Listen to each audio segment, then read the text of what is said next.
So if you're getting this error message while opening the Outlook, these are the simple steps which you can follow and resolve this issue. So just simply click OK to close this error, and then go to Start, then click Settings, then click Accounts, and on the left side click Access Work or School.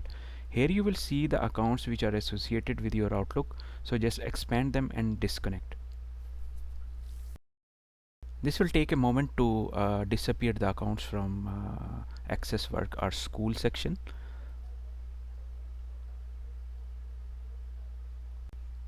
Here you go, the accounts are disconnected now. I will close this tab, and for best practice I will recommend you to restart the computer. So after restart, just open the Outlook. It might ask you to enter your email password, but in my case it didn't ask. So as you can see, I can open my Outlook without any error messages. So I will click on File, and I can see my account information as well. There is another method by deleting the registry files, but it's not recommended, because once you delete these registered files, you have to resync all your Outlook data again by reconfiguring the email.